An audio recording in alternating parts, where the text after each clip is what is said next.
அஸ்ஸலாமு அலைக்கும். உறவை பேணுதல் என்ற தலைப்பில் ரமலான் தொடர் பயான் பேசிகிட்டு இருக்கிறேன்.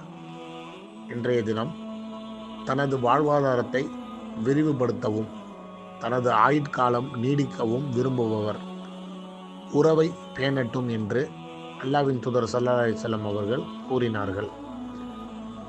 இதில் நபி ஸல்லல்லாஹு அலைஹி வஸல்லம் என்ன சொல்கிறாங்கண்டா, தனது வாழ்வாதாரம் அதிகமாகணும். வாழ்வாதாரம்னா ரிசுக்கு, அல்லாஹ்வின் புறத்துலேருந்து வரக்கூடிய ரிசுக்கு உங்கள்கிட்ட மிகுதி ஆகணும், நிறைய ஆகணும் அப்படின்னு சொன்னால், அதே மாதிரி உங்களுடைய ஆயுட்காலம் நீடிக்கணும்னு சொன்னால், அதில் பரக்கத்து இருக்கணும்னு சொன்னால், நீங்கள் என்ன செய்யணுண்டா, நல்ல முறையில் உங்களுடைய உறவுகளை பேணி வாழுங்க.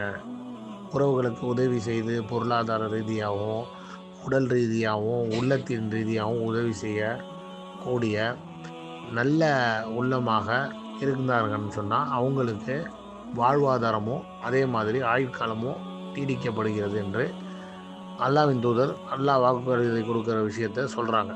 ஸோ அல்லாஹ்வின் அந்த வாக்குறுதி நிறைவேறக்கூடிய மக்களில் நம்மளும் இன்ஷா அல்லாஹ் இருக்கணும். நல்ல முறையில் உறவு பேணணும் என்று பிரார்த்தித்தவனாக இன்றைய உறவை நிறைவு செய்கிறேன்.